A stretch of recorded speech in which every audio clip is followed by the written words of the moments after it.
In a landmark verdict delivered just ahead of the Lok Sabha polls, the Supreme Court on Thursday scrapped the Modi government's electoral bond scheme for anonymous political funding, terming it unconstitutional and ordering disclosure of the names of the purchasers, value of the bonds and their recipients.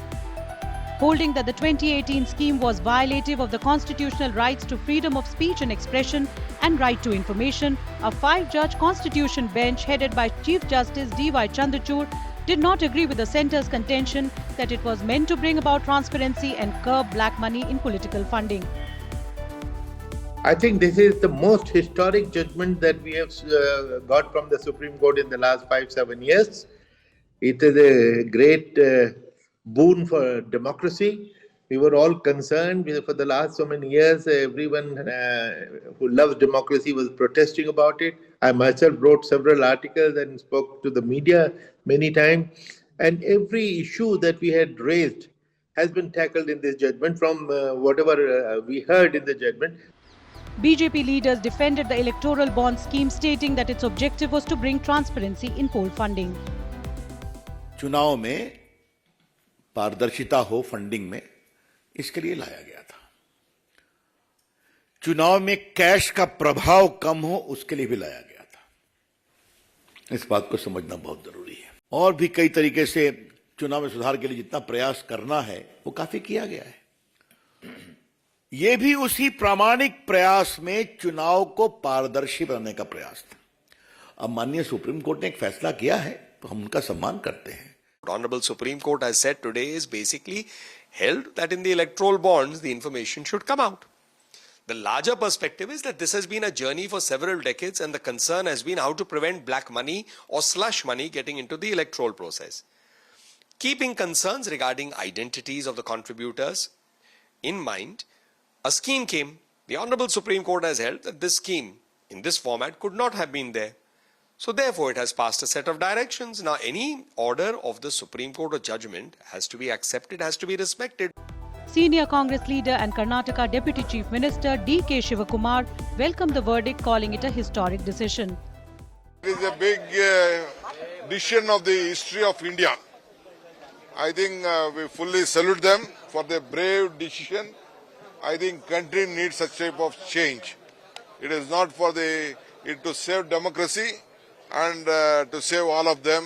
I think they have taken a bold decision.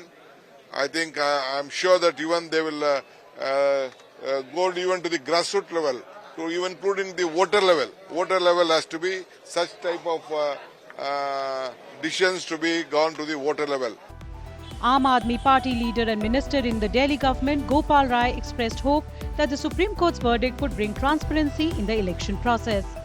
लंबे समय से ये प्रश्न उठ रहे थे कि electoral bond के माध्यम से कहीं न कहीं सरकार लोगों को प्रभावित करके और जो पूरी एक फेयर लोकतांत्रिक प्रक्रिया होनी चाहिए, उसका आर्थिक प्रबंधन होना चाहिए, उसको कहीं न कहीं प्रभावित कर रही है।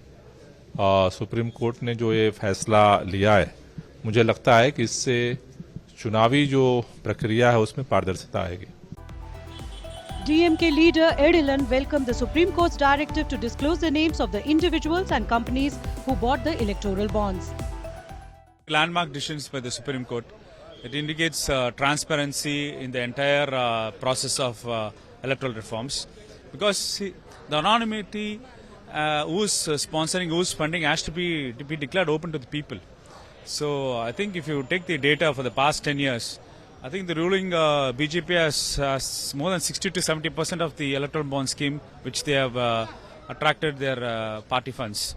So now it's high time Supreme Court has intervened and brought out this. CPIM General Secretary Sitaram Yechuri also welcomed the verdict, stating that as petitioners in the case, their stand has been vindicated by the Supreme Court. It's a welcome development. I mean, we are petitioners seeking the scrapping of electoral bonds. And the Supreme Court allowed us to be the petitioners because no other political party was, because we are the only ones who had the locus standi, because we never accepted electoral bonds. And we've always maintained, and even now maintain, that electoral bonds was the legalization of political corruption. And that is something we wanted scrapped, and we are very satisfied that most of the points that were raised in our contention, in our petition, have all been upheld by the Supreme Court. Ordering closure of the scheme forthwith, the top court also directed the State Bank of India to submit by March 6 the details of electoral bonds purchased so far to the Election Commission. The court also issued direction to the Election Commission to publish this information on its official website by March 13.